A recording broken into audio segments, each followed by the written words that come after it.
Good afternoon. So, before we indulge ourselves reading another interesting story, let's get to know first our author. So, you may take down notes all important aspects that you will hear from me about the author because later you will have to answer the worksheet that I provided. So, let's begin. The girl in the picture is Aileen Shang. She is a fiction writer, an essayist, an illustrator, and a screenwriter. So basically, she is considered the most legendary writer of modern China. Shang was born in Shanghai, Shanghai, China, to a well known family belonged to the late king elite and had once been quite wealthy and powerful. Her paternal great grandfather was Li Hongshang, the one in sepia color. So he is the 19th century statesman who had played a leading role in the Qing dynasty's drive to modernize after the humiliating defeat it had suffered in the Opium Wars. In 1922, when Shang was two, her family relocated to Shanghai. Soon after, her father introduced her to Tang poetry at the age of 3, while her mother also introduced her to painting, piano, and English in her early years. So Shang's father, however, was an entirely different sort of aristocrat. He became addicted to opium and frequented prostitutes. And when his temper flared, he beat up the members of his own family, especially the women. As a result, her mother decided to leave to study in France with her aunt. So during this time, Shang started school at the age of 4, where she excelled in English. So Aileen had bad relationship with his father. There was one incident where Aileen contracted dysentery. So it is an infection of the intestines. Rather than help her seek treatment, her father physically abused her and confined her to her bedroom for 6 months. Shortly after her 18th birthday, she ran away to live with her mother. So that was a very traumatic childhood. Her mother, whom Aileen was very interested in, was a figure who didn't want to really stick around and be a mother.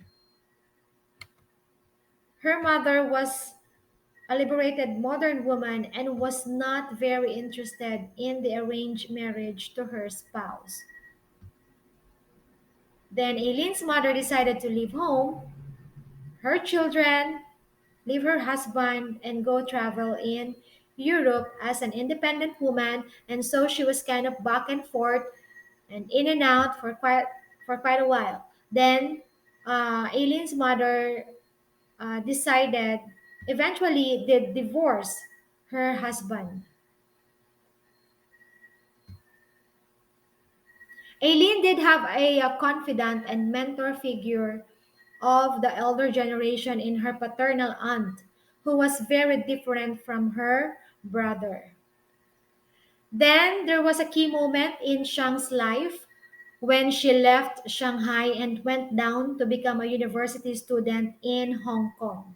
She was originally accepted by the University of London and was bound for UK, but war interrupted her plans of studying. So she ended up attending University of Hong Kong instead. There she made several good friends, including Fatima Muhyiddin, her lifelong friend, who is also an important figure who appears in many of her literary works. When Aileen was in Hong Kong, the Battle of Hong Kong broke out following Pearl Harbor, and in 1942, shortly thereafter, Aileen Shang returned to Shanghai.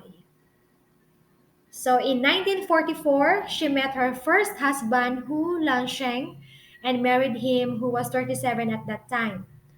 The two married in a private ceremony, Fatima Muhyiddin being the only one in attendance, and Aileen Aileen Shang's husband was a Japanese sympathizer whose sexual infidelities led to the divorce 3 years later. So Eileen had an infamous marriage to this Japanese collaborator who considered to be a traitor to China. So here, Shang met and married a minor American playwright and novelist. He is Ferdinand Weyher, and the two of them traveled from one temporary resident to another. Weyher died in 1967, and over the next 3 decades, Shang retreated into deepening seclusion, but she never stopped writing. So there, the legacy of Aileen Shang remained. Although Shang's somber love stories are widely recognized, her construction of an alternative wartime narrative is considered a significant contribution to China's literature. As a matter of fact, many Taiwanese creative writers of the 1970s were influenced by Shang.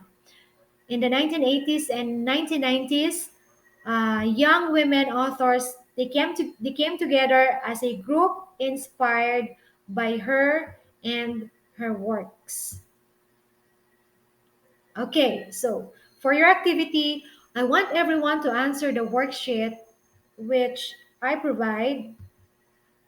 So there are information about the author, but some specific and important facts are omitted.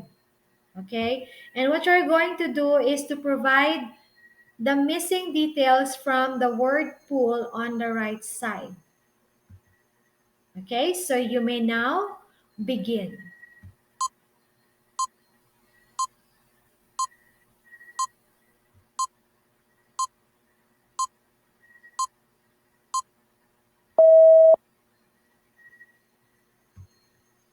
Okay, so let's see if you got the correct answer.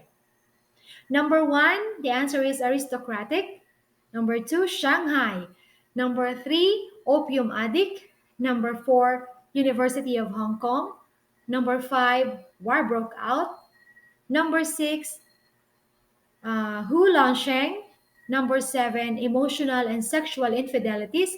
And number eight, Ferdinand Reyher. Okay, good job, everyone. So get ready on your next activity.